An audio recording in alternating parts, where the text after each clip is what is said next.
It was described by one observer at the time as the most significant event to our country since the Declaration of Independence. It involved a largely uninhabited land of tall grass prairie and mountains, but in one fell swoop it doubled the size of the United States, catapulting the fledgling nation into a world power.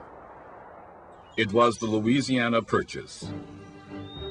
In January of 1803, wishing to secure safe and open navigation from the Ohio and Mississippi rivers to the Atlantic Ocean, President Jefferson sent James Monroe to join Robert Livingston in Paris with orders to negotiate for the purchase of New Orleans. The year before, the Spanish official in charge of the port of New Orleans had stopped the right of deposit, preventing American farmers from warehousing their produce and goods in New Orleans for transshipment to the Atlantic. President Jefferson declared, "It is New Orleans through which the produce of 3/8 of our territory must pass to market. France, placing herself on that door, assumes to us an attitude of defiance." Ceded in 1762 to Spain, French Louisiana was returned to France in 1800 by the Treaty of Ile-de-France. Napoleon Bonaparte had planned the French Empire in the New World with its center at New Orleans. But by 1803, his plans had been shattered. A large army he sent to the Caribbean island of Santo Domingo was destroyed by revolt and yellow fever.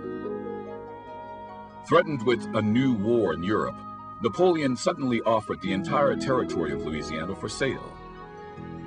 "I renounce Louisiana. It is not only New Orleans that I will cede, it is the whole colony without reservation." The Louisiana Territory was a huge chunk of land, ranging from the Mississippi River to the Rocky Mountains to the border of modern-day Canada. In total, 828,000 square miles. When Jefferson got word of the sale offer, he had to act quickly. But the country had no precedent for dealing with such matters, and strict interpretation of the federal Constitution did not cover it. After much agonizing, he made the deal. The Louisiana Purchase in May of 1803 was bought for $15 million.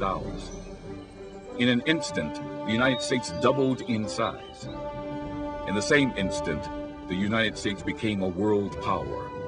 The West was now open.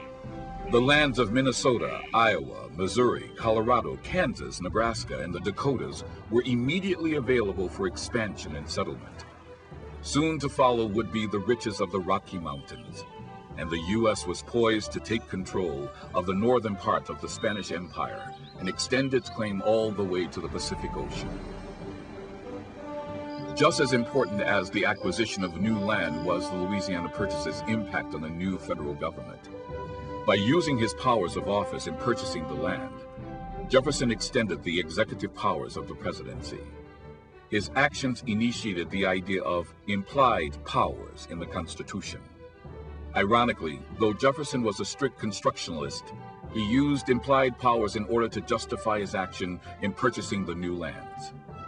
On Independence Day in 1803, he announced the purchase of the Louisiana Territory to the nation. Without the purchase of the Louisiana Territory, it is possible that the United States would have remained a small country east of the Mississippi, bounded by the Spanish Empire west and south.